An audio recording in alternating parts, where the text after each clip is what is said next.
சிதம்பரம் அருகே வங்கியிலிருந்து பணம் எடுத்துச் செல்பவர்களை நோட்டமிட்டு ஒரு கும்பல் திருட்டு சம்பவத்தில் ஈடுபட்டு வருகின்றனர். பட்ட பகலில் கைவரிசை காட்டும் துணிகர கொள்ளையர்கள் சிக்குவார்களா?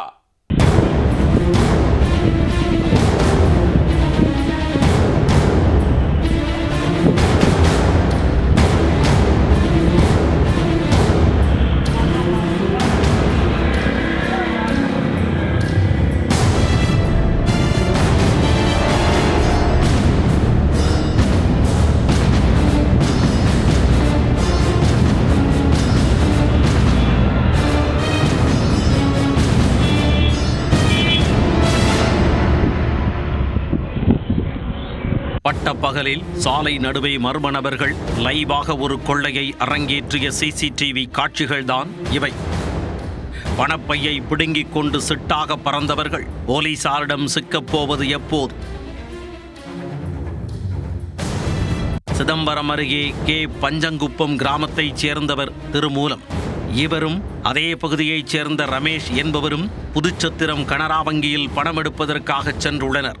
50,000 ரூபாய் பணத்தை எடுத்துக்கொண்டு இருவரும் இருசக்கர வாகனத்தில் வீட்டிற்கு வந்து கொண்டிருந்தனர். திருமூலம் கையில் பணப்பையை வைத்தபடி வாகனத்தின் பின்னால் அமர்ந்து வந்து கொண்டிருந்தார். அப்போது புதுச்சத்திரம் பெட்ரோல் பங்க் அருகே எதிரில் பைக்கில் வந்த 2 மர்ம நபர்கள் அவர்களை நோட்டம் விட்டபடி எதிர்பக்கமாக வந்து கொண்டிருந்தனர். ஒரு கட்டத்தில் அவர்கள் அருகே வந்ததும் உரசியபடி சென்ற மர்ம நபர்கள் திருமூலம் கையில் இருந்த பணத்தை பறித்து கொண்டு கண்ணிமைக்கும் நேரத்தில் வாகனத்தில் பறந்தனர்.